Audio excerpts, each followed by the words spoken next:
Mi hija me echó de la casa durante una tormenta de nieve, hasta que descubrí que valía millones. Me alegra tenerte aquí. Sigue mi historia hasta el final y comenta desde qué ciudad me estás viendo. Así podré ver hasta dónde ha llegado mi historia. 30 años. 30 años de mi vida entregados a esa empresa, levantándome cada mañana a las 5:30, preparando el desayuno para Mariela antes de irme al trabajo, regresando cada tarde con las manos manchadas de tinta y los pies hinchados. 30 años creyendo que la lealtad y el trabajo duro significaban algo en este mundo. Jimena, necesitamos hablar. Las palabras del señor Richardson resonaron en mi cabeza como campanas de funeral mientras caminaba por el pasillo hacia su oficina. Era un viernes por la tarde y yo ya sabía lo que venía. Las últimas semanas había visto cómo despedían a mis compañeras una por una. Mujeres como yo, que habían dedicado décadas a esa oficina de seguros, reducidas a una simple línea en los recortes presupuestarios. Me senté frente a su escritorio, mis manos temblorosas aferradas a mi bolso. Richardson ni siquiera me miró a los ojos cuando me entregó el sobre. Reestructuración, murmuró, como si esa palabra pudiera suavizar el golpe. Tu posición ha sido eliminada. Tienes 2 semanas de indemnización. 2 semanas de sueldo para una mujer de 62 años. $280 después de impuestos. Eso era lo que valían mis 30 años de dedicación. El trayecto en autobús a casa se sintió eterno. Cada semáforo, cada parada, me daba más tiempo para pensar en cómo se lo diría a Mariela. Mi hija había estado tensa las últimas semanas por sus propios problemas financieros. Su esposo Derek había perdido su trabajo 3 meses atrás y desde entonces había estado bebiendo más de la cuenta. Yo había estado ayudándola con los gastos de la casa. $50 o $100 aquí y allá cuando podía permitírmelo. Ahora ya no podría ayudar a nadie, ni siquiera a mí misma. Cuando llegué a la pequeña casa donde vivía con Mariela y su familia, Derek estaba sentado en el sofá con una cerveza en la mano, viendo televisión. Ni siquiera levantó la vista cuando entré. Los niños, Tommy de 8 años y Sara de 6, corrieron hacia mí como siempre hacían. «¡Abuela Jimena! ¡Abuela Jimena!», gritó Sara, abrazando mis piernas. Su carita iluminada fue la única luz en ese día tan oscuro. «¿Dónde está tu mamá?», le pregunté, revolviendo su cabello rubio.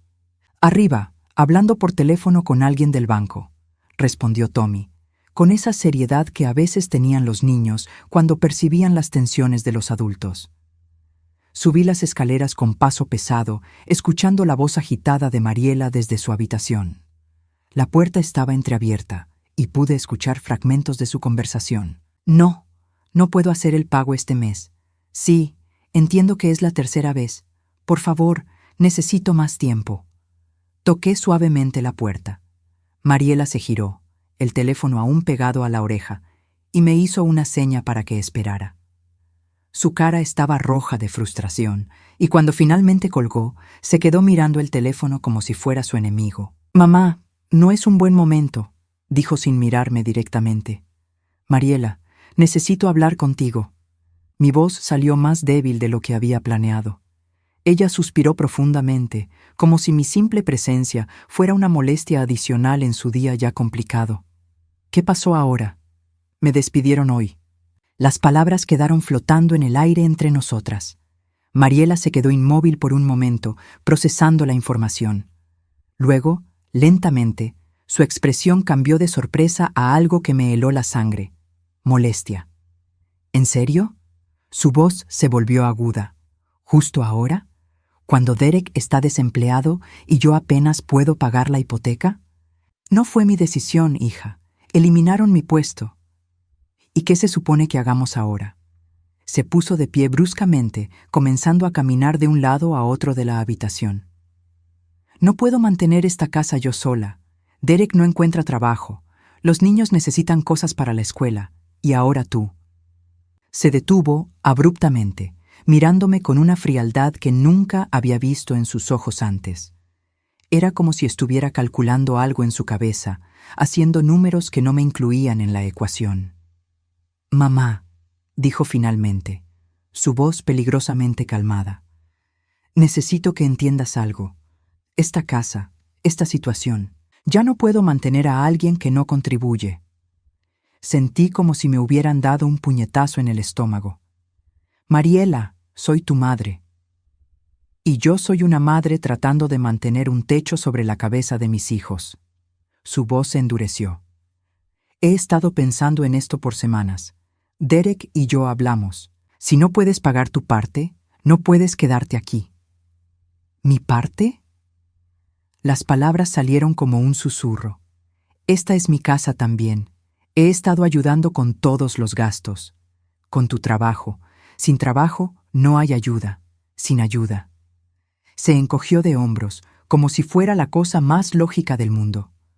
Afuera comenzó a nevar. Podía ver los copos cayendo más allá de la ventana de su habitación, acumulándose en el alféizar. La temperatura había bajado drásticamente esa semana, y el pronóstico del tiempo había advertido sobre una tormenta que se aproximaba. ¿Me estás echando? Mi voz tembló. ¿En medio de una nevada? Mariela evitó mi mirada. No te estoy echando, solo te estoy diciendo la realidad.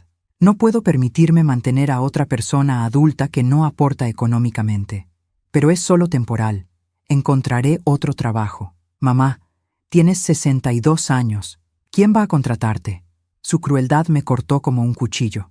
Sé realista. Me quedé allí parada, sintiendo cómo mi mundo se desmoronaba pieza por pieza. Esta era mi hija, la niña que había criado sola después de que su padre nos abandonara cuando ella tenía 5 años. La misma niña para quien había trabajado turnos dobles. Había sacrificado mis sueños, había dado todo lo que tenía. No tienes que irte esta noche, continuó, como si fuera una gran concesión. Pero necesito que encuentres otro lugar para el fin de semana. ¿El fin de semana? ¿En 3 días? Mamá, por favor no hagas esto más difícil de lo que ya es. Bajé las escaleras en un estado de shock. Los niños estaban jugando en la sala. Derek seguía en el sofá, ahora con su tercera cerveza. Nadie me preguntó si estaba bien. Nadie notó que mi mundo acababa de colapsar. Esa noche, mientras empacaba mis pocas pertenencias en 2 maletas viejas, escuché a Mariela hablando por teléfono con alguien en el piso de abajo. Sí, lo sé que suena duro, pero no puedo mantener a mi madre indefinidamente. No, ella no tiene ahorros. Por supuesto que me duele, pero tengo que pensar en mis hijos primero. Cada palabra era como una bofetada. Me senté en el borde de la cama donde había dormido durante los últimos 5 años, desde que me mudé con ellos después de vender mi pequeño apartamento para ayudarles con el pago inicial de esta casa. Esa había sido otra de mis contribuciones que aparentemente habían olvidado. El sábado por la mañana, mientras la nieve seguía cayendo, Mariela me llevó a la estación de autobuses. No hubo lágrimas, no hubo abrazos de despedida. Solo un silencio incómodo mientras conducía por las calles heladas. Hay un refugio para personas sin hogar en el centro, dijo sin mirar hacia mí. Solo temporalmente, hasta que puedas organizarte. Un refugio. Su madre de 62 años, que había trabajado toda su vida, que la había criado sola, que había sacrificado todo por ella, ahora iba a un refugio. Mariela, dije cuando llegamos a la estación. ¿Cómo llegamos a esto? Por primera vez en días, me miró directamente. Por un momento, vi un destello de la niña que solía ser, la que me abrazaba cuando tenía pesadillas, la que me dibujaba tarjetas del Día de la Madre con crayones de colores. Pero el momento pasó rápidamente. «Cuídate, mamá», dijo, y ya estaba mirando hacia adelante otra vez. La vi alejarse en el auto, las luces traseras desapareciendo en la nieve que caía. Tomé mis maletas y me dirigí hacia el refugio, sintiendo que cada paso me alejaba no solo de mi hogar, sino de la vida que había conocido.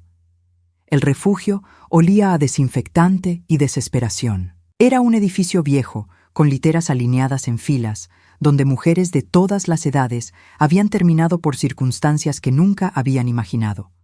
Algunas eran jóvenes con niños, huyendo de situaciones peligrosas. Otras eran mujeres mayores como yo, descartadas por una sociedad que ya no las necesitaba. Me asignaron una litera en la esquina, cerca de una ventana que no cerraba bien y por donde se filtraba el aire frío. Mientras desempacaba mis pocas pertenencias, una mujer mayor se acercó a mí. ¿Primera vez?, me preguntó con una sonrisa amable pero cansada.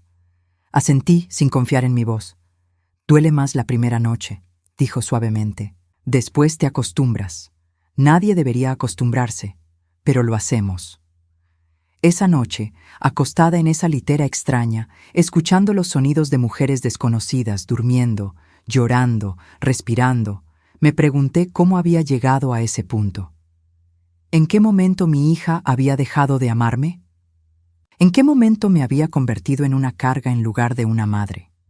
Pero lo que más me dolía no era estar en ese lugar. Lo que más me dolía era la facilidad con la que Mariela me había descartado, como si fuera un mueble viejo que ya no combinaba con su decoración. Al día siguiente, una enfermera del refugio me pidió que la acompañara a la oficina. «Es rutina», me explicó. «Necesitamos hacer algunos exámenes básicos de salud a todos los residentes nuevos». La enfermera se llamaba Patricia, una mujer de unos 40 años con ojos gentiles y manos suaves que contrastaban con la dureza del lugar donde trabajaba. Me condujo a una pequeña oficina médica en el sótano del refugio, equipada con lo básico: una camilla, algunos instrumentos médicos y un escritorio lleno de formularios. «Solo necesito tomarle la presión, revisar su temperatura y extraer una pequeña muestra de sangre», me explicó mientras preparaba los instrumentos. «Es protocolo del refugio. Necesitamos asegurarnos de que no haya problemas de salud contagiosos entre los residentes». Me senté en la camilla, sintiendo el papel crujir bajo mi peso. Todo en mi vida se había vuelto temporal, desechable, como ese papel que cubría la camilla y que cambiarían después de que me fuera. «¿Cuánto tiempo ha estado trabajando aquí?», le pregunté, tratando de distraerme mientras ella me colocaba el brazalete para medir la presión. «5 años», respondió, bombeando el brazalete. «Vine aquí después de trabajar en el Hospital General. Quería hacer algo más, directo, ayudar a personas que realmente lo necesitaran». Su bondad me hizo sentir aún más patética. Aquí estaba una mujer que había dejado un trabajo probablemente mejor pagado para ayudar a gente como yo. Gente que había terminado en refugios por razones que parecían imposibles de explicar. 130/80, murmuró, anotando los números en mi expediente. Un poco alta, pero dentro del rango normal para alguien que ha pasado por estrés reciente. Estrés reciente. Qué manera tan elegante de describir que tu propia hija te había echado a la calle. «Ahora necesito extraerle un poco de sangre», dijo Patricia, preparando la jeringa. «Solo para análisis básicos. Verificamos niveles de glucosa, anemia, ese tipo de cosas». Observé cómo la sangre roja llenaba el pequeño tubo. Mi sangre. Lo único que realmente me pertenecía en ese momento.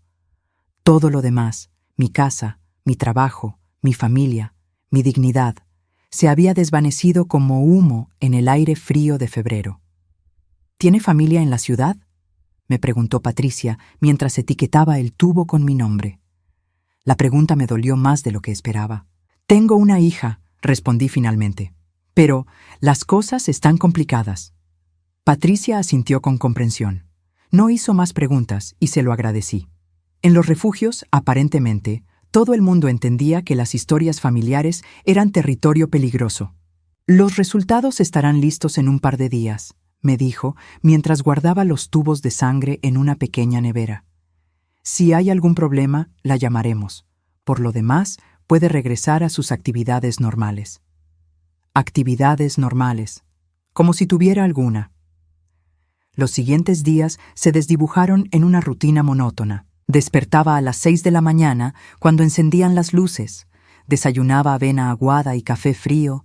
Luego pasaba las horas buscando trabajo en la biblioteca pública o simplemente caminando por las calles heladas, evitando regresar al refugio hasta que fuera absolutamente necesario. Había aplicado a 16 trabajos en 3 días. Cajera en supermercado, recepcionista en clínicas dentales, asistente en tiendas de ropa. En cada lugar veía la misma expresión en los ojos de los empleadores cuando les decía mi edad. 62. Podrían haber sido 100. Jimena Rodríguez, La voz de Patricia me sobresaltó. Era jueves por la tarde, y yo acababa de regresar de otro día infructuoso de búsqueda de empleo. ¿Sí? ¿Podría acompañarme a mi oficina? Tengo los resultados de sus análisis. El tono de su voz era diferente, más serio, más intrigado. Caminé detrás de ella, tratando de leer su lenguaje corporal. ¿Tenía alguna enfermedad? ¿Diabetes? ¿Cáncer? En este punto de mi vida, nada me sorprendería. Patricia cerró la puerta de la oficina detrás de nosotras y me indicó que me sentara. Sacó una carpeta de su escritorio y la abrió lentamente. Jimena, ¿alguna vez ha tenido alguna enfermedad grave? ¿Cirugías importantes? ¿Transfusiones de sangre? No, respondí confundida. Siempre he estado bastante sana. ¿Por qué? ¿Hay algo malo en mis análisis? Patricia me miró directamente y pude ver que estaba luchando con algo. No exactamente malo, pero sí, muy inusual. Sacó una hoja de papel de la carpeta y la colocó frente a mí. Estaba llena de números y términos médicos que no entendía. Sus anticuerpos, comenzó Patricia lentamente. Son extraordinarios. Nunca he visto nada como esto. ¿Qué significa eso? Significa que su sangre tiene propiedades muy específicas y muy raras. Anticuerpos que podrían ser. Se detuvo, como si estuviera decidiendo cuánto decirme. ¿Podrían ser qué, Patricia? Ella se inclinó hacia adelante. Jimena, trabajo como voluntaria en el Hospital General los fines de semana, además de mi trabajo aquí. Ayer llevé sus muestras allí para confirmar los resultados con equipos más sofisticados. Mi corazón comenzó a latir más rápido. Y hay un paciente en ese hospital, un hombre muy enfermo que ha estado en coma durante los últimos 8 meses. Los médicos han agotado todas las opciones de tratamiento convencional. Patricia hizo una pausa, pero sus anticuerpos podrían ser exactamente lo que necesita. No entiendo. ¿Mis anticuerpos pueden ayudar a un extraño? No solo ayudar, dijo Patricia, su voz bajando hasta convertirse casi en un susurro. Podrían salvarlo. Y Jimena dudó otra vez. ¿Qué? La familia de ese hombre ha ofrecido una recompensa significativa por cualquier tratamiento que pueda ayudarlo. Muy significativa. ¿Cuánto? La pregunta se escapó de mis labios antes de que pudiera detenerla. Patricia escribió un número en un papel y me lo pasó. Cuando lo vi, sentí que el mundo se tambaleaba a mi alrededor. $500,000. $500,000 por mis anticuerpos, por mi sangre, por la única cosa que quedaba verdaderamente mía en este mundo. Esto no puede ser real, susurré, mirando el papel como si fuera a desaparecer en cualquier momento. Es real, confirmó Patricia, pero hay complicaciones. El procedimiento es experimental. Requeriría múltiples transfusiones de su sangre durante varias semanas. Sería monitoreada constantemente, pero habría riesgos. ¿Qué tipo de riesgos? Para usted, mínimos. Debilidad temporal, fatiga, para él. Patricia se encogió de hombros. Podría funcionar perfectamente o podría no tener efecto alguno. Es un territorio desconocido. Me quedé allí sentada, tratando de procesar lo que acababa de escuchar. 3 días atrás, mi hija me había echado a la calle diciéndome que ya no valía nada, que era una carga, que nadie me contrataría jamás. Y ahora resulta que mis venas contenían algo que valía $500,000. ¿Quién es él?, pregunté finalmente. El paciente. Se llama Eduardo Vázquez, tiene 73 años. Era un empresario muy exitoso. Su familia posee varias compañías importantes en la ciudad. Eduardo Vázquez. El nombre me sonaba familiar, pero no podía ubicarlo. Quizás había visto su nombre en el periódico o en alguna revista de negocios. ¿Qué tendría que hacer exactamente? Primero tendríamos que hacer más pruebas para confirmar la compatibilidad. Luego, si todo sale bien, sería una serie de procedimientos ambulatorios. Vendría al hospital 3 veces por semana durante un mes, tal vez más. Le extraeríamos sangre, la procesaríamos para concentrar los anticuerpos específicos y se la transfundiríamos a él. Patricia me estudió cuidadosamente. Pero Jimena, Necesita entender que esto no es solo una decisión médica, es una decisión de vida. $500,000 cambiarían completamente su situación. $500,000. Podría comprar una casa pequeña.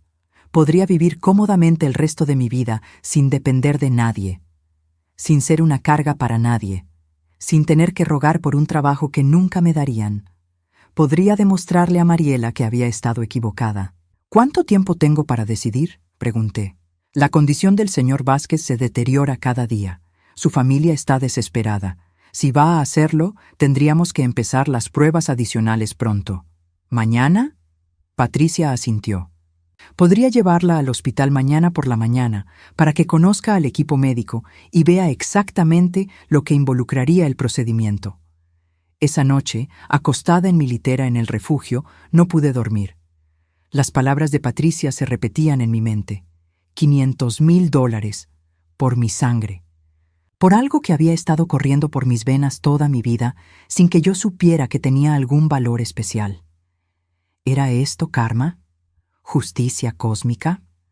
¿O simplemente una coincidencia extraña en una vida que había tenido muy pocas? Pensé en Mariela, durmiendo cómodamente en su casa mientras yo yacía en un refugio.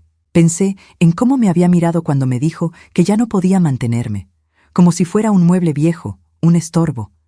¿Qué pensaría cuando supiera que su madre, inútil, tenía algo que valía más dinero del que ella vería en toda su vida? Pero también pensé en el hombre en el hospital, Eduardo Vázquez. Alguien con familia que lo amaba lo suficiente como para ofrecer $500,000 por una posibilidad de salvarlo. Una familia que no lo había abandonado cuando las cosas se pusieron difíciles. A las 5 de la mañana, cuando finalmente logré quedarme dormida, ya había tomado mi decisión. Al día siguiente, Patricia me llevó al Hospital General en su auto personal. El edificio era imposing, todo vidrio y acero, muy diferente de la clínica comunitaria donde había ido durante años para mis chequeos anuales. El equipo médico que maneja el caso del señor Vázquez está en el 7º piso, me explicó Patricia mientras esperábamos el ascensor. El doctor Morrison es el especialista principal. Es un buen hombre, pero habla muy técnicamente. No dude en hacer preguntas si no entiende algo. El 7º piso olía a desinfectante y tenía esa atmósfera silenciosa particular de las unidades de cuidados intensivos. Patricia me guió por un pasillo largo hasta llegar a una oficina con una placa que decía Dr. James Morrison, Medicina Interna. El Dr. Morrison era un hombre alto y delgado, probablemente de unos 50 años, con cabello gris y gafas. Me saludó con un apretón de manos firme y me indicó que me sentara. Señora Rodríguez, Patricia me ha contado sobre sus análisis de sangre. Son verdaderamente excepcionales. Abrió una carpeta gruesa en su escritorio. Antes de continuar, necesito explicarle exactamente qué enfermedad tiene el señor Vázquez y por qué creemos que usted podría ayudarlo. Durante los siguientes 30 minutos, el doctor Morrison me explicó una enfermedad con un nombre que no pude pronunciar, causada por una reacción autoinmune que había dejado al señor Vázquez en coma. Los medicamentos tradicionales habían fallado y los médicos estaban considerando terapias experimentales. Sus anticuerpos específicos podrían neutralizar las proteínas que están causando la inflamación en su cerebro, explicó. Es una teoría basada en casos similares que hemos visto en literatura médica internacional, pero nunca hemos tenido un paciente con su perfil específico de anticuerpos. ¿Qué probabilidades hay de que funcione? El doctor Morrison se quitó las gafas y las limpió lentamente. Honestamente no lo sabemos. Podría ser entre 30 y 70% de posibilidades de éxito. Pero sin intentarlo, el señor Vázquez morirá en las próximas semanas. ¿Y los riesgos para mí? Mínimos. El procedimiento es similar a donar sangre, solo que más frecuente y con procesamiento adicional. La monitorearemos constantemente para asegurar que no haya efectos adversos. Cuando terminó la explicación técnica, el doctor Morrison me miró seriamente. Señora Rodríguez, ¿le gustaría conocer a la familia del señor Vázquez? Están aquí en el hospital constantemente, y creo que sería bueno para todos ustedes hablar antes de tomar una decisión final. Asentí nerviosamente. En unos minutos estaría cara a cara con personas que tenían $500,000 para gastar en salvar a alguien que amaban, personas cuyo mundo era completamente diferente al mío. Pero cuando el doctor Morrison me llevó a la sala de espera de la UCI, la primera persona que vi no era lo que había esperado. Era una mujer de más o menos mi edad, sentada sola en una silla de plástico, con el cabello gris despeinado y los ojos rojos de llorar. Vestía ropa sencilla, un suéter viejo y jeans desgastados. Podría haber sido cualquier madre preocupada en cualquier hospital del mundo. Se levantó cuando nos acercamos y pude ver la esperanza mezclada con desesperación en sus ojos. ¿Es usted?, preguntó simplemente. ¿La mujer que podría salvar a mi Eduardo? Y fue entonces cuando sentí que algo dentro de mí se movía.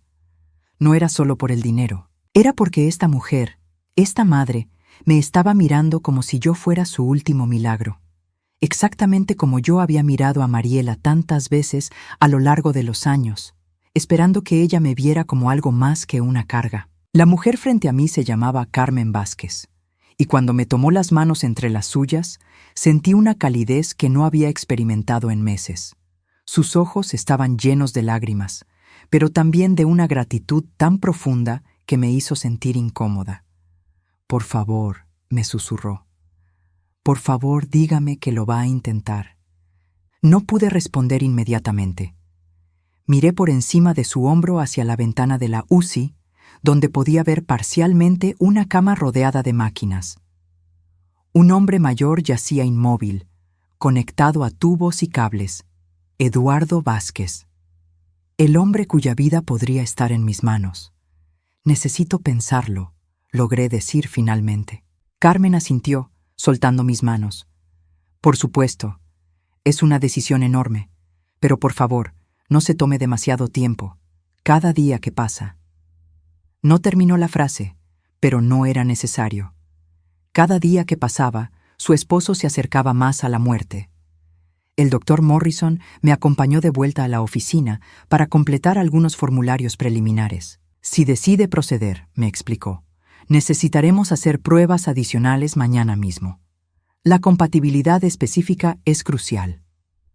Patricia me llevó de vuelta al refugio en silencio.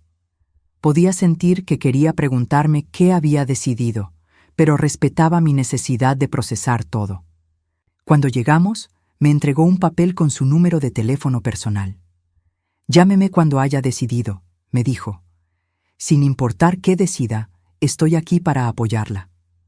Esa tarde, mientras caminaba sin rumbo por las calles del centro, mi mente no paraba de dar vueltas.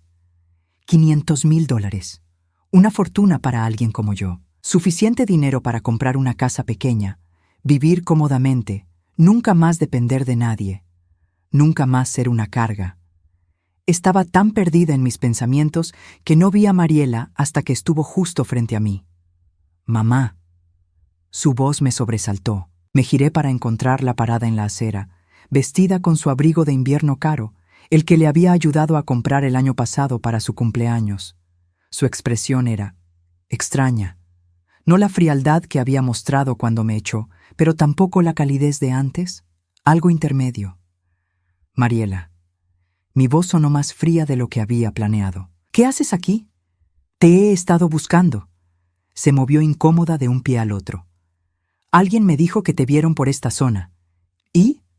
«Necesitamos hablar». Miré a mi alrededor. Estábamos paradas en una esquina transitada, con gente pasando a nuestro lado sin prestarnos atención.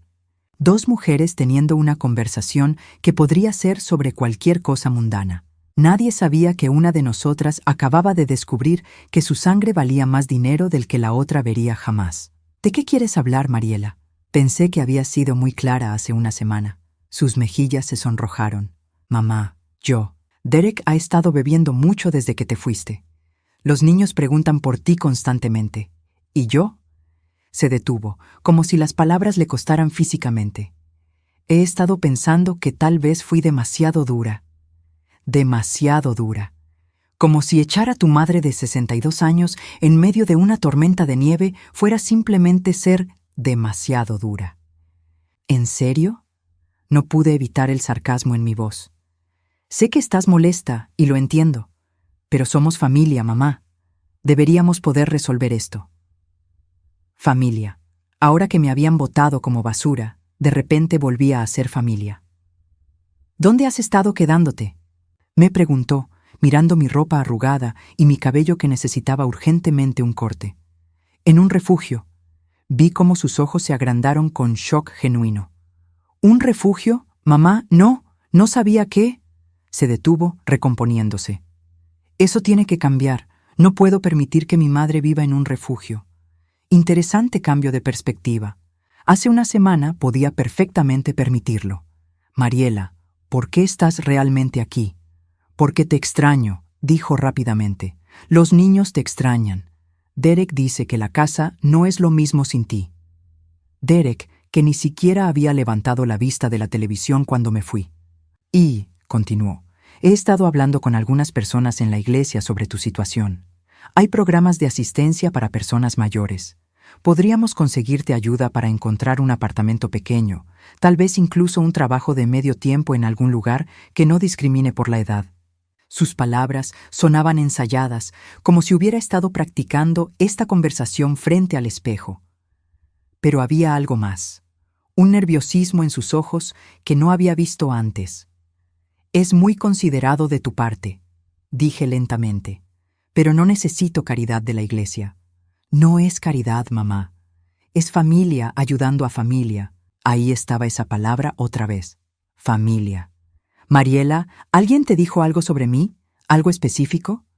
Su expresión cambió sutilmente. ¿Cómo qué? No sé.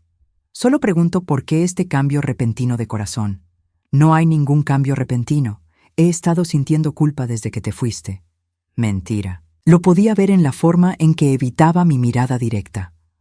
Mamá, continuó, su voz volviéndose más suave, más manipuladora. ¿Por qué no vienes a cenar mañana? Los niños estarían tan felices de verte. Podríamos hablar sobre el futuro, sobre cómo hacer que esto funcione para todos. ¿Para todos? Para la familia. Esa palabra otra vez, como un mantra que pensaba que me haría olvidar lo que había pasado. Necesito pensarlo, le dije, usando las mismas palabras que le había dicho a Carmen Vázquez unas horas antes. Por supuesto, pero, mamá, se acercó más a mí. Sin importar lo que haya pasado entre nosotras, sigues siendo mi madre, y siempre serás la abuela de mis hijos. Eso tiene que significar algo. Después de que se fue, me senté en un banco del parque cercano, tratando de entender qué acababa de pasar. Mariela nunca había sido sutil, pero esta actuación era particularmente torpe. Su repentino interés en mi bienestar, sus ofertas de ayuda, su insistencia en que éramos familia. Todo sonaba falso. ¿Pero por qué? ¿Qué había cambiado? Esa noche, mientras yacía en mi litera en el refugio, mi teléfono vibró. Un mensaje de texto de un número que no reconocía. Soy Carmen Vázquez. Patricia me dio su número. Espero que no le moleste. Solo quería decirle que Eduardo y yo estuvimos casados durante 45 años. Criamos 3 hijos juntos. Él construyó su negocio desde la nada para darnos una buena vida. Nunca se rindió con nosotros, y yo no puedo rendirme con él. Por favor, considere ayudarnos. Carmen. Leí el mensaje 3 veces. 45 años de matrimonio. 3 hijos. Una familia que luchaba por mantenerse unida cuando las cosas se pusieron difíciles, en lugar de descartarse unos a otros. Comparé eso con mi propia hija, que me había echado después de una semana de desempleo. Al día siguiente, Mariela me llamó temprano en la mañana. Mamá, ¿has pensado en lo que hablamos ayer? Estoy pensando. Bueno, Derek y yo hablamos anoche y decidimos que queremos que vuelvas a casa, inmediatamente. Casa, como si el refugio fuera solo una aventura temporal que había elegido. ¿En serio? Por supuesto, eres parte de la familia, cometimos un error, como si fuera un error de cálculo, no una decisión cruel y deliberada. ¿Y qué ha cambiado exactamente? Hubo una pausa. Nos dimos cuenta de que te necesitamos, mamá. Los niños te necesitan, yo te necesito. ¿Para qué me necesitas, Mariela? Otra pausa, más larga. ¿Qué quieres decir? Quiero decir específicamente, ¿para qué me necesitas? Para ser parte de la familia, para ayudar con los niños, para ser mi madre. Sus respuestas sonaban ensayadas otra vez, como si estuviera leyendo de un guión. Mariela, ¿hay algo que necesites decirme? ¿Algo específico? ¿Cómo qué, mamá? No entiendo por qué estás siendo tan suspicaz. Porque hace una semana me dijiste que era una carga inútil que nadie contrataría jamás. Y ahora de repente soy una parte valiosa de la familia. La gente comete errores cuando está bajo estrés.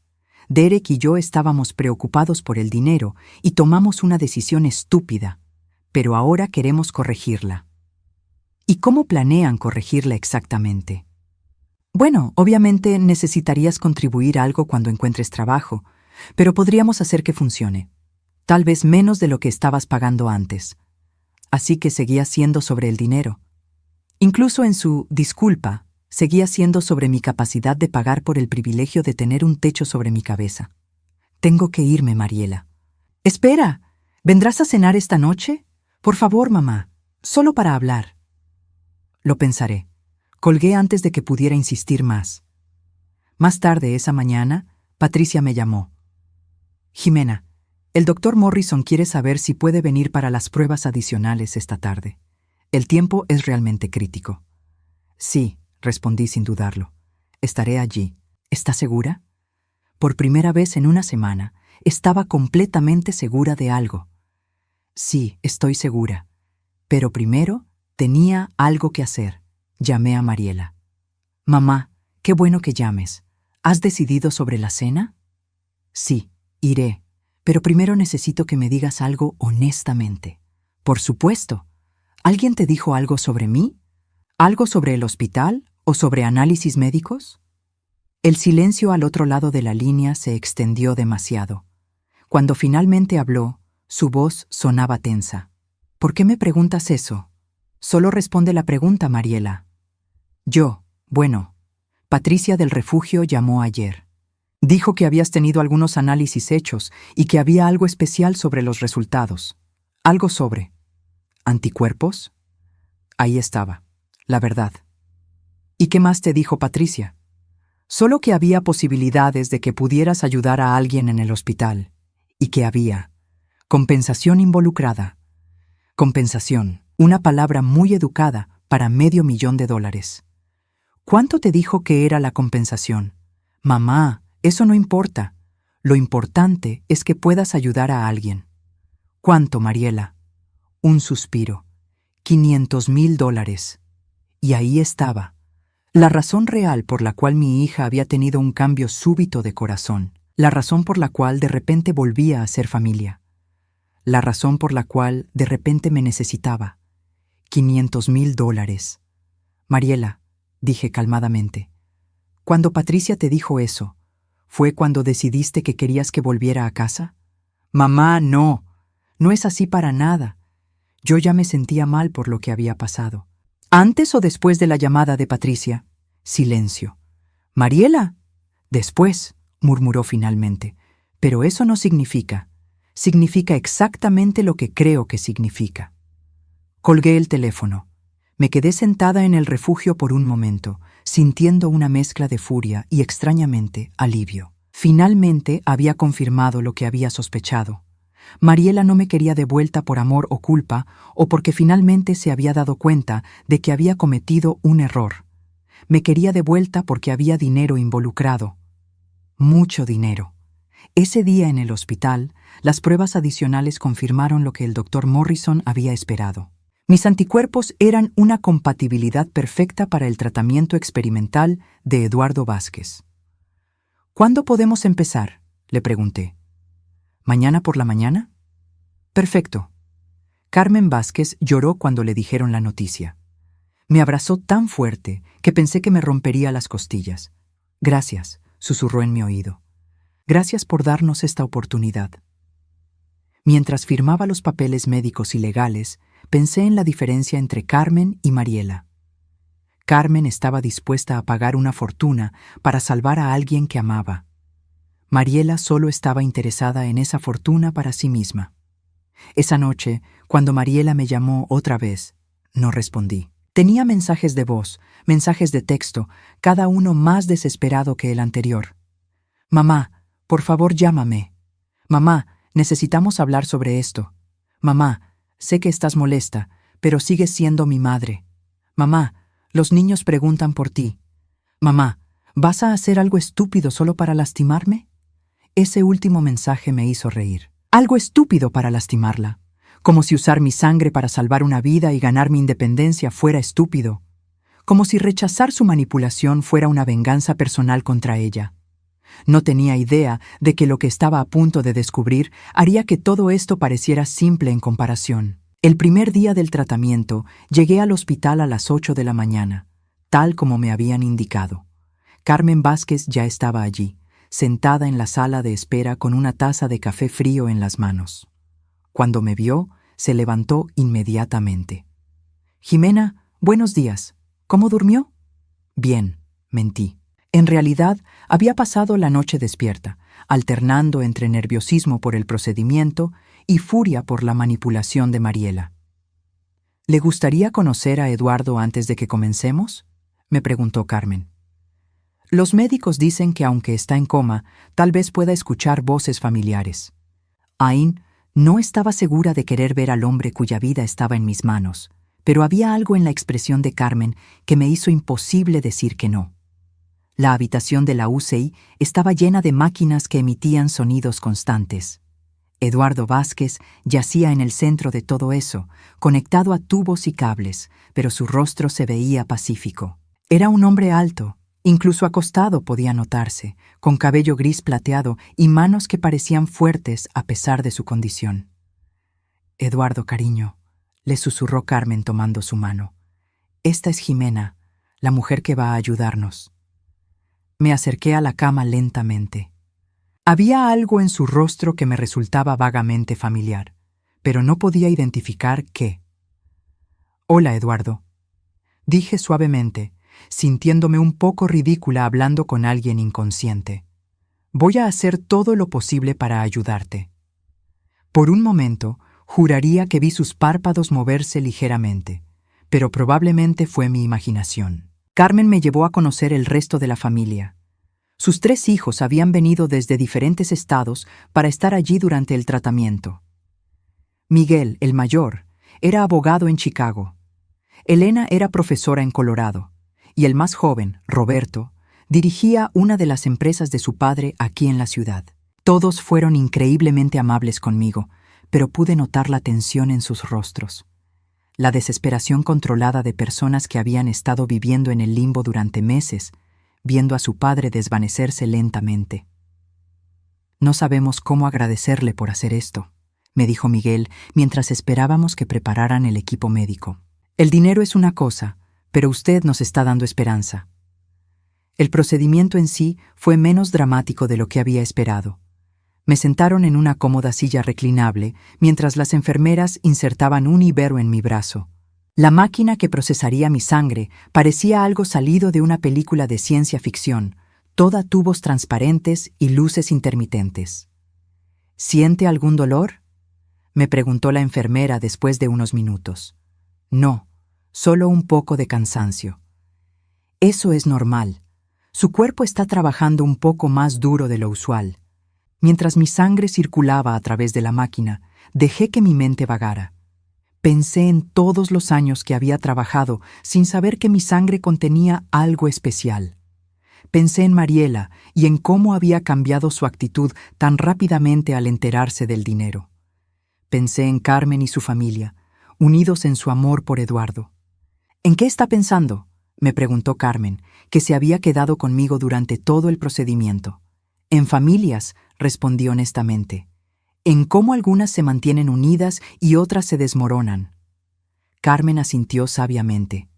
Eduardo siempre decía que la familia es lo único que realmente importa al final. Dinero, trabajo, posesiones, todo eso puede desaparecer. Pero la familia. Se detuvo, mirándome con curiosidad. «¿Su hija no vino con usted hoy?». «Mi hija y yo tenemos una relación complicada». «Lo siento mucho. ¿Puedo preguntarle qué pasó?». Le conté brevemente sobre mi despido y cómo Mariela me había echado de casa. Carmen escuchó con expresión cada vez más horrorizada. ¿La echó durante una tormenta de nieve? ¿A los 62 años? Según ella, no podía mantener a alguien que no contribuyera económicamente. Carmen se quedó callada por un momento, procesando lo que acababa de escuchar. ¿Y ahora quiere que regrese? Solo después de enterarse del dinero. ¡Ay, Dios mío! Carmen se llevó una mano al pecho. No puedo imaginar. Jimena, yo tengo 3 hijos adultos y jamás se me ocurriría. Cada familia es diferente, dije, tratando de sonar diplomática. No, dijo Carmen firmemente. Eso no es diferente. Eso está mal. Después del procedimiento, el doctor Morrison me explicó que tendríamos que repetirlo 3 veces por semana durante las próximas 3 a 4 semanas. Cada tratamiento será un poco más intenso que el anterior, me advirtió. Su cuerpo puede cansarse más. ¿Cuándo sabremos si está funcionando? Deberíamos ver algunos signos de mejoría en la actividad cerebral de Eduardo dentro de una semana o 2. Esa tarde, cuando regresé al refugio, Patricia me estaba esperando con una expresión extraña en su rostro. Jimena, necesitamos hablar. ¿Qué pasa? Su hija ha estado llamando al refugio constantemente. También llamó al hospital.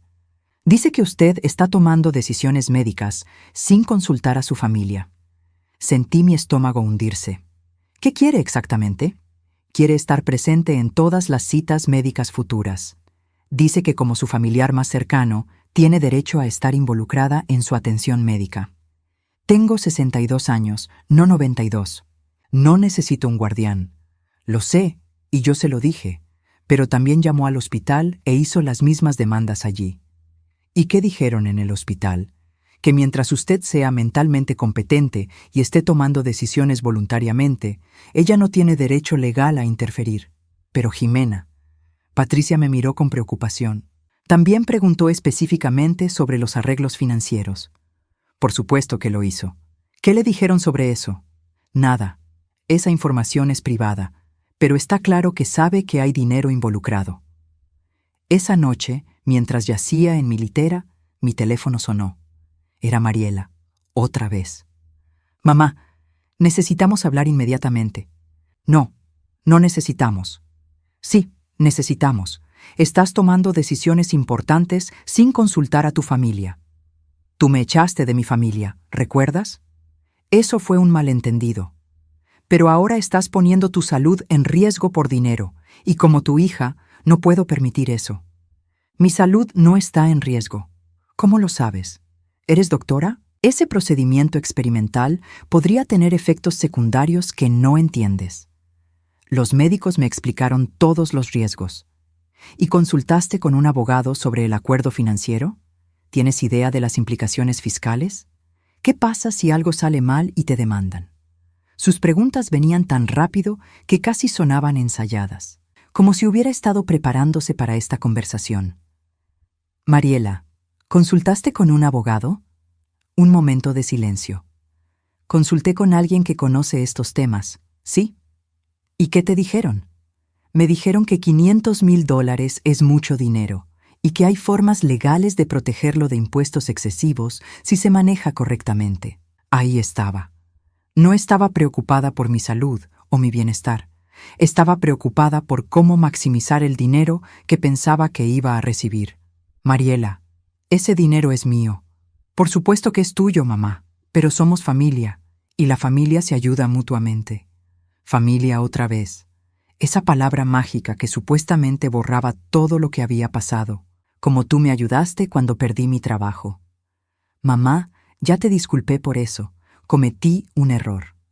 No te disculpaste. Dijiste que fue un malentendido. Bueno, me disculpo ahora. Lo siento. ¿Está mejor? Su disculpa sonaba tan falsa como todo lo demás que había salido de su boca últimamente. No, no está mejor. ¿Qué quieres de mí, mamá? ¿Que me arrastre y ruegue perdón por el resto de mi vida? Quiero que seas honesta sobre por qué realmente me quieres de vuelta. Te quiero de vuelta porque eres mi madre y te amo. ¿Me amabas cuando me echaste en la nieve? Mamá, por favor. ¿Me amabas cuando me dijiste que nadie me contrataría jamás? Estaba molesta y dije cosas. ¿Me amabas cuando me dijiste que era una carga inútil? Basta. Su voz se quebró. Está bien, ¿qué? Está bien. Cometí errores. Dije cosas horribles. ¿Pero vas a castigarme para siempre por eso? No te estoy castigando, Mariela. Simplemente estoy viviendo mi vida sin ti. Pero somos familia. Tú decidiste que no éramos familia cuando me echaste. Colgué antes de que pudiera responder. Al día siguiente era mi segunda sesión de tratamiento. Esta vez, Carmen trajo álbumes de fotos para mostrarme mientras esperábamos.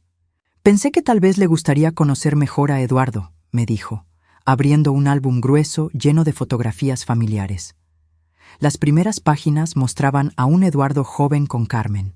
Fotos de boda, vacaciones, momentos cotidianos de una vida compartida. Había algo en las fotos más antiguas, especialmente una donde Eduardo estaba con un grupo de amigos en lo que parecía ser una celebración de graduación que me hizo sentir un extraño déjà vu. ¿Cuándo fue esta?, pregunté, señalando la foto de graduación. Oh, esa fue cuando se graduó de la universidad, en 1972. Eduardo estudió ingeniería en el estado. 1972. El mismo año que yo me gradué de la escuela secundaria en el mismo estado. Por una coincidencia extraña, mi escuela estaba muy cerca de la universidad. ¿Puedo ver esa foto más de cerca? Carmen me pasó el álbum. Estudié la fotografía cuidadosamente. Eduardo se veía tan diferente en sus 20 años, con cabello oscuro y una sonrisa amplia. Pero había algo en sus ojos, en la forma de su sonrisa. Y entonces lo reconocí. Mi corazón se detuvo por completo. Eduardo, susurré, mirando fijamente la fotografía. Dios mío, ¿es Eduardo Vázquez? Sí, ¿por qué? ¿Lo conocía? No podía hablar, no podía respirar. Porque el hombre en esa fotografía, el hombre que yacía en coma en la habitación contigua, el hombre cuya vida estaba tratando de salvar con mi sangre, no era un extraño. Era Eddie, Eduardo, mi primer amor. El chico del que me había enamorado perdidamente cuando tenía 17 años. El chico que había planeado casarse conmigo hasta que la vida nos separó cuando él se fue a la universidad y yo me quedé para cuidar a mi madre enferma. El único hombre al que había amado verdaderamente antes de conocer al padre de Mariela. ¿Jimena?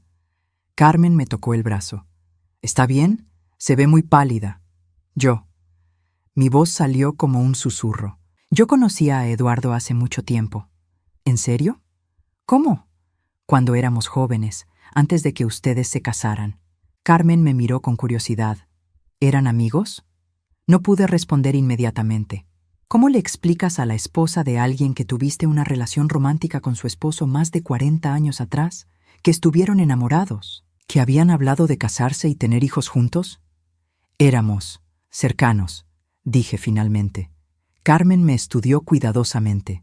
Había algo en su expresión que me hizo pensar que entendía más de lo que estaba diciendo. ¿Jimena? Su voz era suave, casi maternal. ¿Usted es la chica de la que Eduardo me contó? ¿La que tuvo que dejar atrás cuando se fue a la universidad? Sentí lágrimas quemando mis ojos. ¿Él le habló de mí? Muchas veces, especialmente en los primeros años de nuestro matrimonio. Decía que había dejado a alguien especial atrás, alguien que había tenido que cuidar a su familia. Siempre se preguntó qué había sido de usted. Las lágrimas comenzaron a caer por mis mejillas. Yo también me pregunté sobre él durante años. Carmen me tomó las manos y pude ver lágrimas en sus propios ojos. Esto no es coincidencia, ¿verdad? El que usted sea la persona que puede salvarlo. No lo sé, tal vez. Jimena, dijo Carmen suavemente. Eduardo la buscó, ¿sabe? ¿Qué? Hace unos 10 años. Contrató a un investigador privado para tratar de encontrarla. Quería saber si usted estaba bien, si era feliz. Quería disculparse por haber perdido el contacto. Mi mundo se tambaleó. ¿Me buscó? Sí, pero usted se había casado y tomado el apellido de su esposo. Y luego, cuando se divorció, regresó a su apellido de soltera, pero para entonces vivía en una ciudad diferente. El investigador nunca pudo encontrarla. ¿Por qué me buscaba? Carmen sonrió a través de sus lágrimas. porque nunca la olvidó y porque quería asegurarse de que estuviera bien. Decía que su mayor arrepentimiento era no haber luchado más por ustedes cuando eran jóvenes. Me quedé allí sentada, absorbiendo esta información. Eduardo había pensado en mí durante todos estos años. Me había buscado. Y ahora, cuando su vida pendía de un hilo, yo era la única persona en el mundo que podía salvarlo. Carmen, dije finalmente, esto cambia las cosas. El hecho de que Eduardo y yo tuviéramos historia, ¿cambia qué? ¿Su disposición a que yo lo ayude? Carmen me miró como si hubiera dicho algo completamente ridículo. Jimena, esto no cambia nada excepto que ahora entiendo por qué Eduardo ha estado esperando por usted toda su vida. Esa noche no pude dormir. Me quedé despierta en mi litera, mirando al techo del refugio, procesando todo lo que Carmen me había contado. Eduardo me había buscado. Después de 40 años, había pensado en mí lo suficiente como para contratar a un investigador privado. Recordé nuestro último día juntos como si hubiera sido ayer. Yo tenía 17 años, él 19. Estábamos sentados en el parque cerca de mi casa, sabiendo que se iría a la universidad al día siguiente. Habíamos planeado que yo lo seguiría el año siguiente, que nos casaríamos después de que él se graduara. Te prometo que volveré por ti, me había dicho, tomando mis manos entre las suyas. En 4 años tendremos toda la vida por delante. Pero la vida tenía otros planes. Mi madre se enfermó gravemente 2 meses después de que Eddie se fuera. Cáncer. Necesitaba cuidados constantes y yo era todo lo que tenía. Las cartas de Eddie llegaban fielmente al principio, llenas de planes para el futuro y declaraciones de amor eterno. Yo le respondía, tratando de mantener viva la esperanza, pero gradualmente las cartas se volvieron menos frecuentes. La distancia, las diferentes experiencias, las nuevas personas en su vida. Todo conspiraba contra nosotros. Para cuando mi madre murió 2 años después, Eddie ya no escribía. Había conocido a alguien más, o eso había pensado yo. Al día siguiente era mi tercera sesión de tratamiento. Cuando llegué al hospital, Carmen me estaba esperando con más álbumes de fotos. Pensé que tal vez le gustaría ver más, me dijo con una sonrisa tímida. Especialmente las fotos de cuando éramos novios. Las primeras fotos que me mostró eran de Eduardo en la universidad. Se veía feliz, pero había algo en sus ojos en las fotografías más tardías, una tristeza que no había estado allí antes. Esta fue tomada durante su último año, me dijo Carmen, señalando una foto donde Eduardo se veía notablemente más delgado y serio. Fue un tiempo difícil para él. Decía que había perdido algo importante y no sabía cómo recuperarlo. Me había perdido a mí. La comprensión me golpeó como un puñetazo en el estómago. Carmen, dije lentamente, ¿cuándo se conocieron ustedes? En 1976. Él acababa de graduarse y había empezado a trabajar en una empresa de ingeniería. Yo era secretaria allí. 4 años después de que nos separáramos, exactamente cuando él había planeado regresar por mí. ¿Él les habló alguna vez a sus hijos sobre mí? Carmen asintió. A veces, cuando los chicos eran pequeños y hacían preguntas sobre el amor verdadero o sobre cómo conocer a la persona correcta, Eduardo les contaba sobre una chica que había amado cuando era joven. Les decía que a veces la vida te separa de las personas que amas, pero que eso no significa que el amor no haya sido real. Mis ojos se llenaron de lágrimas otra vez.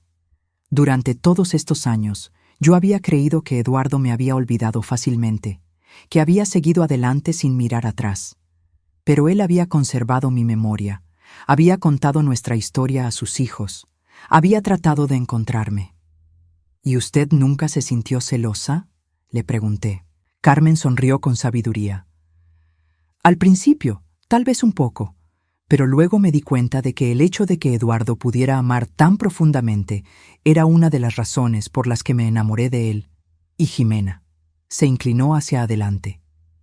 Él me amó completamente. Durante 45 años fui la mujer más afortunada del mundo, porque Eduardo me amó con todo su corazón. Pero eso no significa que no tuviera espacio en su corazón para recordarla con cariño, Durante el procedimiento de ese día, mientras mi sangre circulaba a través de las máquinas, Carmen se sentó a mi lado y me contó más historias sobre Eduardo. Cómo había construido su negocio desde cero, trabajando 16 horas al día para darle a su familia la seguridad que él nunca había tenido de niño. Cómo había insistido en que sus 3 hijos fueran a la universidad sin importar el costo. Cómo había cuidado a sus propios padres hasta que murieron. Era un buen hombre, me dijo. Es un buen hombre. Y sé que si estuviera consciente, estaría tan agradecido de que usted esté aquí. Después del tratamiento, el doctor Morrison me llamó aparte. Hay buenas noticias, me dijo, con la primera sonrisa genuina que le había visto. Estamos viendo actividad cerebral incrementada en Eduardo. El tratamiento está funcionando. Mi corazón se aceleró. ¿Qué significa eso exactamente? Significa que hay una posibilidad real de que recupere la conciencia. Tal vez no completamente al principio, pero los signos son muy prometedores. Cuando le dije a Carmen, se desplomó en una silla y comenzó a llorar. Sus hijos, que habían venido ese día, se abrazaron y lloraron juntos. Era la primera esperanza real que habían tenido en 8 meses. ¿Cuándo sabremos más?, preguntó Miguel. Con suerte, en los próximos días. Si el progreso continúa a este ritmo, podríamos ver signos de conciencia muy pronto. Esa tarde, mientras caminaba de regreso al refugio, mi teléfono sonó. Era Mariela, por supuesto. Mamá, necesito hablar contigo inmediatamente. Mariela, no tengo ganas de... Derek perdió su trabajo otra vez. Eso me hizo detenerme. ¿Qué? Lo despidieron ayer. Aparentemente había estado llegando tarde y oliendo a alcohol. Ahora no tenemos ningún ingreso. Lo siento mucho por ustedes. ¿Lo sientes? Mamá, vamos a perder la casa. Los niños van a tener que cambiarse de escuela. Y tú estás ahí sentada con acceso a $500,000, actuando como si no fuera asunto tuyo. No es asunto mío, Mariela. Soy tu hija. Esos son tus nietos. Eres la hija que me echó de casa hace 2 semanas. Por el amor de Dios, mamá, ¿vas a dejar que tus nietos se queden sin hogar solo para castigarme? Su manipulación era tan obvia que casi me hizo reír. Mariela, tú y Derek son adultos. Encontrarán una manera de resolver sus problemas. ¿Con qué? Derek no puede mantener un trabajo, yo no tengo experiencia laboral reciente y tú tienes acceso a más dinero del que nuestra familia ha visto jamás. Ese dinero es para salvar la vida de alguien. Y para ti, te pagan $500,000. Sí, me pagan a mí, no a ti. Hubo un silencio largo y cuando Mariela habló otra vez, su voz había cambiado completamente, más fría, más calculadora. Mamá, espero que sepas que he estado hablando con un abogado sobre esto. Mi estómago se hundió. ¿Qué quiere decir eso?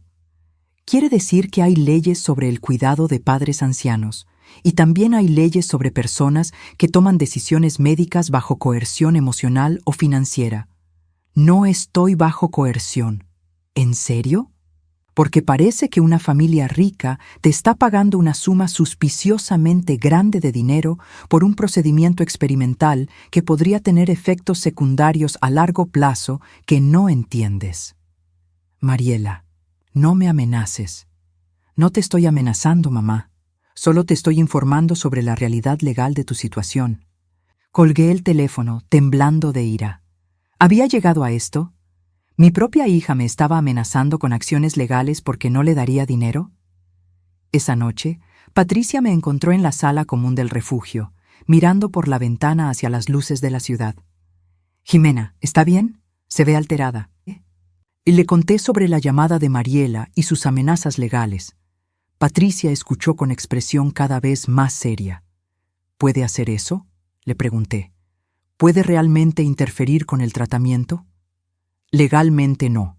Usted es competente mentalmente y está tomando decisiones voluntarias. Pero puede hacer las cosas difíciles. Puede presentar quejas, puede tratar de involucrarse en sus asuntos financieros. ¿Qué debo hacer? Patricia me miró cuidadosamente. ¿Puedo preguntarle algo personal? Asentí. ¿Qué quiere realmente, Jimena? Olvidando por un momento el dinero, olvidando a su hija, olvidando todo lo demás. ¿Qué quiere hacer con su vida? La pregunta me sorprendió. Nadie me había preguntado qué quería yo en tanto tiempo que había olvidado que era una opción. Quiero. Comencé, luego me detuve. Quiero terminar este tratamiento. Quiero salvar a Eduardo. ¿Por el dinero? No. Bueno, el dinero es importante, pero me detuve, tratando de encontrar las palabras correctas. Patricia, el hombre que estoy tratando de salvar. Lo conocía cuando éramos jóvenes. Estuvimos enamorados. Sus ojos se agrandaron. ¿En serio? Me buscó durante años, pero nunca pudo encontrarme. Y ahora, me engoñé de hombros. Tal vez esto es el destino. Tal vez estoy supuesta a estar aquí. Patricia sonrió. ¿Y después del tratamiento? ¿Qué quiere hacer después? Quiero ser libre. Quiero vivir en mi propia casa pequeña. Tal vez conseguir un gato. Quiero leer libros sin tener que preocuparme por facturas. Quiero viajar a lugares que siempre quise ver, pero nunca pude costear. Me detuve. Y quiero hacerlo sin tener que justificar mis decisiones a nadie. ¿Sin su hija? Si es necesario, sí, sin mi hija. Patricia asintió. Entonces esa es su respuesta. Eso es lo que debe proteger. Al día siguiente, antes de mi sesión de tratamiento, llamé a un abogado que Patricia me había recomendado. Le expliqué la situación con Mariela y le pregunté qué podía hacer para protegerme. Señora Rodríguez, me dijo después de escuchar toda la historia, su hija no tiene base legal para interferir con sus decisiones médicas o financieras, pero puedo redactar algunos documentos que harán muy claro que usted está actuando voluntariamente y de manera competente. ¿Qué tipo de documentos? Una declaración de competencia mental, un poder notarial que especifique exactamente quién puede tomar decisiones por usted si se vuelve incapacitada, y un testamento que deje claro cómo quiere que se distribuyan sus bienes. Un testamento. No había pensado en eso. Por primera vez en mi vida, tendría bienes que valer la pena proteger. ¿Cuánto tiempo tomaría? Puedo tenerlo listo para mañana. Esa tarde, durante mi cuarta sesión de tratamiento, ocurrió algo extraordinario. Estaba sentada en mi silla reclinable, viendo mi sangre circular a través de las máquinas, cuando Carmen corrió hacia la sala de tratamiento. ¡Jimena!, gritó con lágrimas corriendo por su rostro. ¡Despertó! ¡Eduardo despertó! Mi corazón se detuvo. ¿Qué? Abrió los ojos hace 5 minutos. Los médicos están con él ahora, pero pidió por usted. ¿Pidió por mí?, dijo Jimena tan pronto como abrió los ojos.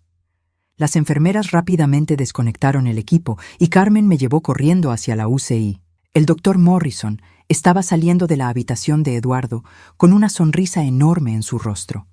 «Es increíble», me dijo. «Su recuperación está sucediendo más rápido de lo que hubiéramos soñado. Quiere verla». Con manos temblorosas, seguí a Carmen hacia la habitación. Eduardo estaba despierto, con los ojos abiertos y claros. Cuando me vio, sonrió, y fue como retroceder 45 años en el tiempo. «Jimena», susurró, su voz ronca pero clara. «Sabía que eras tú». Me acerqué a su cama lentamente. «¿Cómo lo sabías? Podía sentirte. Durante todo el tiempo que estuve inconsciente, podía sentir tu presencia». Sus ojos se llenaron de lágrimas. «Te busqué durante años». «Lo sé». Carmen me lo dijo. «¿Me perdonas por perderte?» Las lágrimas corrieron por mis mejillas. «Eduardo, no hay nada que perdonar».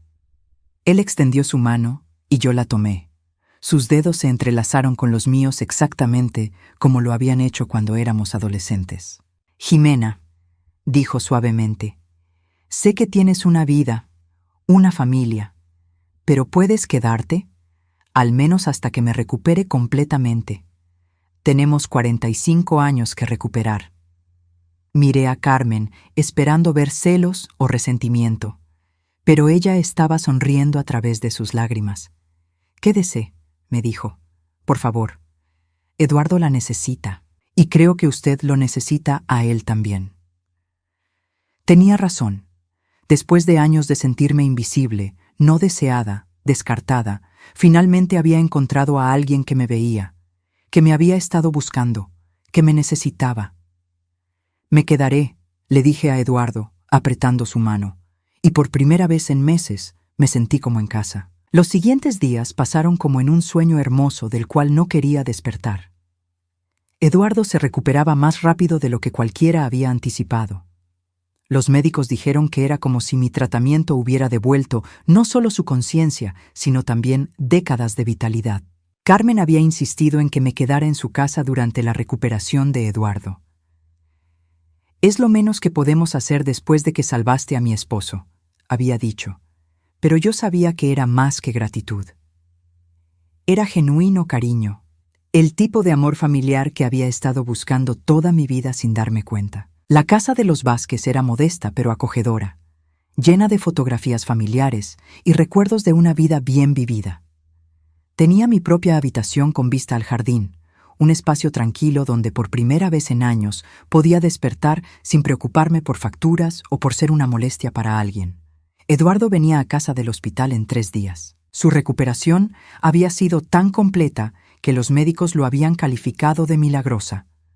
Los análisis mostraban que no había daño cerebral residual y su fuerza física regresaba día a día. Pero no todo era paz. Mariela había intensificado sus ataques. Durante mi 5.º día en casa de los Vázquez sonó el timbre. Carmen abrió la puerta para encontrar a Mariela parada allí, vestida como si fuera a una reunión de negocios importante. «¿Está mi madre aquí?», preguntó, sin molestarse con un saludo. «¿Usted es Mariela?». Carmen la estudió cuidadosamente. «Jimena me ha hablado de usted». «Estoy segura de que sí. ¿Puede llamarla, por favor?». Carmen se hizo a un lado reluctantemente. Yo había escuchado la conversación desde la cocina y ya me dirigía hacia la puerta. «Hola, Mariela. Mamá, necesitamos hablar. Ahora. Estamos hablando. A solas». Miré a Carmen, que asintió y se retiró hacia la cocina, aunque pude ver que se quedó dentro del alcance del oído. «Mariela, ¿qué quieres?». «Quiero que vengas a casa inmediatamente. Esta es mi casa ahora. Esa no es tu casa». Su voz se alzó. «Son extraños, mamá. Personas que apenas conoces. Los conozco mejor de lo que tú piensas». «¿Ah, sí? ¿Hace cuánto que conoces a esta gente? ¿2 semanas?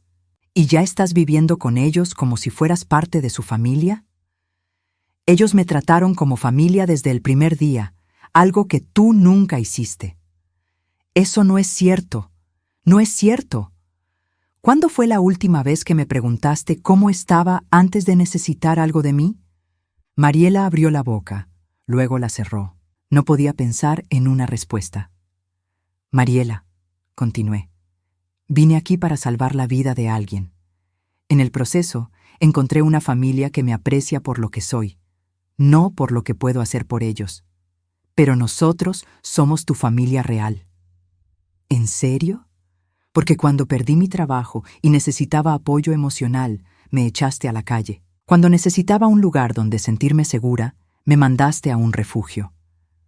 Pero cuando supiste sobre el dinero, de repente volví a ser familia. El dinero no tiene nada que ver con esto, ¿no?». Saqué mi teléfono. «¿Quieres que reproduzca las grabaciones de tus mensajes de voz? Los que dejaste hablando específicamente sobre los $500,000 y cómo podríamos manejarlos para evitar impuestos». Su cara se puso roja. «Yo solo quería ayudarte a proteger tu dinero. Querías ayudarte a ti misma a acceder a mi dinero». «No es cierto». «Mariela, basta. Los dos sabemos exactamente qué es esto. Perdiste tu fuente de ingresos gratis cuando me echaste, y ahora quieres regresar porque hay dinero involucrado. Mamá, por favor». Su voz se quebró y por un momento vi un destello de la niña que había sido. «Derek está bebiendo más. Los niños están asustados. Vamos a perder la casa. Te necesito». Por primera vez en semanas sentí una punzada de duda. Eran mis nietos, después de todo. Tommy y Sara no tenían la culpa de las decisiones de sus padres. Pero entonces me acordé de algo que Carmen me había dicho unos días atrás. «Jimena, cuando sigues rescatando a las personas de las consecuencias de sus propias decisiones, nunca aprenden a tomar mejores decisiones». Mariela, dije suavemente. No puedo salvarte de esto. Sí puedes. Tienes $500,000. Tengo dinero que gané arriesgando mi salud para salvar la vida de alguien. Dinero que planeo usar para construir una vida donde nunca más tenga que depender de nadie. ¿Y qué hay de nosotros? Tú decidiste que no había nosotros cuando me echaste. Cometí un error. Sí, lo cometiste. Y ahora tienes que vivir con las consecuencias. Mariela me miró fijamente por un momento largo y pude ver el momento exacto en que su expresión cambió de súplica a furia. Bien, dijo, su voz volviéndose fría. Si esa es tu decisión final, entonces hay algo que necesitas saber. ¿Qué? He estado hablando con otros miembros de la familia, tía Margaret, tío Robert, los primos. Les conté cómo has abandonado a tu propia familia por dinero. Tía Margaret era la hermana de mi madre, una mujer chismosa que siempre había tenido opiniones sobre cómo debía vivir mi vida. Tío Robert era su esposo, igual de entremetido. ¿Y? Y todos están de acuerdo conmigo. Lo que estás haciendo está mal. Una madre no abandona a su familia, sin importar lo que haya pasado. ¿Les contaste la parte donde me echaste durante una tormenta de nieve? Les conté que tuvimos una discusión sobre las finanzas familiares y que tú te fuiste dramáticamente. Por supuesto que había distorsionado la historia. Mariela, no me importa lo que piensen tía Margaret o tío Robert. ¿Y qué hay de los niños? ¿No te importan tus nietos? Ahí estaba, su última carta para jugar. Los niños. Por supuesto que me importan. Y espero que algún día entiendan por qué su abuela tuvo que alejarse de una situación tóxica. ¿Tóxica? Somos tu familia. Una familia tóxica sigue siendo tóxica.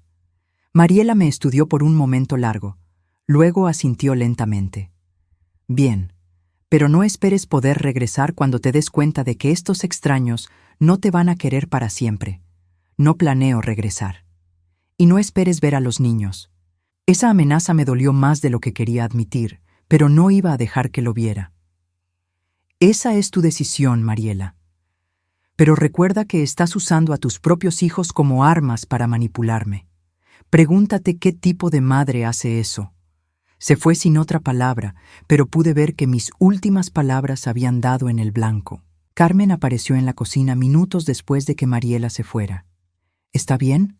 Sí, respondí, sorprendida de darme cuenta de que era cierto. Estoy bien. Esa fue una conversación difícil. Fue necesaria. Carmen me sirvió una taza de té y nos sentamos en la mesa de la cocina. ¿Puedo preguntarle algo? Por supuesto. ¿Alguna vez se arrepiente de alejarse de ellos? Consideré la pregunta cuidadosamente. Me duele, especialmente lo de los niños, pero no me arrepiento. Por primera vez en años me siento como una persona completa, no como alguien que existe solo para servir a otros. Carmen asintió. Eduardo me dijo algo interesante ayer. ¿Qué? Dijo que cuando era joven, pensaba que el amor significaba sacrificar todo por la otra persona, pero que con los años aprendió que el amor verdadero nunca requiere que te pierdas a ti mismo. Sus palabras me resonaron profundamente. Al día siguiente, Eduardo llegó a casa del hospital. Verlo caminar por la puerta, sonriendo y abrazando a Carmen, fue una de las experiencias más emotivas de mi vida. Había ayudado a hacer esto posible. Mi sangre, mis anticuerpos, habían devuelto este hombre a su familia. Esa noche, después de que Carmen se acostó, Eduardo y yo nos sentamos en el porche trasero, mirando las estrellas. «Jimena», dijo suavemente, «necesito decirte algo». «¿Qué?» Carmen me contó sobre la visita de tu hija ayer. ¿Y? Y quiero que sepas que sin importar lo que decidas hacer, siempre tendrás un hogar con nosotros. Sus palabras me trajeron lágrimas a los ojos. Eduardo, ustedes me han dado más en estas 2 semanas que mi propia familia en años. Pero necesito construir mi propia vida. Por primera vez, tengo los medios para vivir independientemente, y necesito hacerlo. Eduardo asintió. Lo entiendo. ¿Has pensado en qué quieres hacer? Quiero comprar una casa pequeña, tal vez cerca de aquí, si no les molesta que sea su vecina. Nos encantaría tenerte como vecina. Quiero viajar un poco, ver lugares que siempre quise conocer, y quiero hacer trabajo voluntario, tal vez ayudar a otras mujeres mayores que se encuentran en situaciones difíciles. Suena perfecto. Eduardo, dije después de un momento. ¿Alguna vez te arrepientes de no haber luchado más por nosotros cuando éramos jóvenes? Todos los días durante años, respondió honestamente. Pero ya no. Porque si hubiéramos terminado juntos entonces, Carmen no habría tenido la vida maravillosa que tuvo conmigo, y yo no habría tenido mis 3 hijos increíbles, y tú no habrías tenido las experiencias que te convirtieron en la mujer fuerte que eres ahora. ¿Y ahora? ¿Qué somos ahora? Eduardo tomó mi mano. Ahora somos 2 personas que se han encontrado otra vez en el momento perfecto de sus vidas. Somos amigos que se aman. Somos familia elegida. Familia elegida. Me gustaba el sonido de eso. 3 meses después, me mudé a mi propia casa. Era una pequeña casa de 2 dormitorios a solo 5 calles de Los Vázquez, con un jardín donde planté flores y un porche donde podía sentarme con mi café todas las mañanas. Eduardo se había recuperado completamente. Los médicos dijeron que su salud era mejor que la de muchos hombres 20 años menores. Él y Carmen habían insistido en cubrir todos los costos de mi nueva casa como parte de su gratitud. Pero yo había pagado todo de mi propio dinero. Necesitaba saber que esta independencia era completamente mía. Mariela nunca volvió a contactarme. Escuché a través de tía Margaret que habían perdido la casa, pero habían encontrado un apartamento más pequeño. Derek había conseguido trabajo en un almacén, y Mariela había tomado un trabajo de medio tiempo en una tienda de ropa. Los niños se habían adaptado a su nueva escuela. Parte de mí quería saber si estaban bien, especialmente Tommy y Sara, pero sabía que cualquier contacto sería interpretado por Mariela como una invitación a reanudar la manipulación. Tal vez algún día, cuando los niños fueran mayores, podrían buscarme por sí mismos. Carmen se convirtió en la hermana que nunca había tenido. Cocinábamos juntas, íbamos de compras, compartíamos historias de nuestras vidas. Eduardo y yo desarrollamos una amistad profunda basada en décadas de historia compartida y un afecto genuino que no necesitaba etiquetas complicadas. Un año después del tratamiento, recibí una carta inesperada. Era de Tommy, mi nieto de 9 años. Querida abuela Jimena, escribía en su letra infantil. Mamá dice que no puedo verte porque estás enojada con nosotros, pero yo no estoy enojado contigo. Espero que estés feliz en tu nueva casa. Te extraño, amor, Tommy. La carta me hizo llorar, pero también me dio esperanza. Los niños recordaban el amor que habíamos compartido. Tal vez algún día habría una oportunidad de tener una relación con ellos, una basada en amor genuino en lugar de obligación familiar. Ese día, llamé a un abogado y establecí un fondo de fideicomiso para la educación universitaria de Tommy y Sara. No se lo dije a Mariela, y especifiqué que los fondos solo podrían ser accedidos directamente por los niños cuando cumplieran 18 años. Era mi manera de cuidar de ellos, sin permitir que Mariela lo usara como una manera de manipularme de vuelta a su vida. 2 años después del tratamiento, estaba sentada en mi jardín una mañana cuando vi a una mujer mayor caminando lentamente por la acera, arrastrando una maleta pequeña. Se veía perdida, cansada, como si no tuviera a dónde ir. Me recordó a mí misma hace 3 años. Me acerqué a ella. ¿Está bien? ¿Puedo ayudarla? Sus ojos se llenaron de lágrimas. Mi hijo me echó de casa ayer. Dice que no puede mantenerme más. No tengo a dónde ir. Sin dudar, abrí mi puerta. Entre, vamos a resolver esto. Se llamaba Rosa, tenía 70 años, y su historia era demasiado similar a la mía. Su hijo había perdido su trabajo y había decidido que ella era la carga que podía eliminar más fácilmente. Rosa se quedó conmigo durante 2 meses mientras encontraba un apartamento permanente en un complejo para personas mayores. Durante ese tiempo, le enseñé todo lo que había aprendido sobre establecer límites, sobre conocer su valor, sobre construir una vida independiente. ¿Cómo supo que podía confiar en mí? Me preguntó el día que se mudó.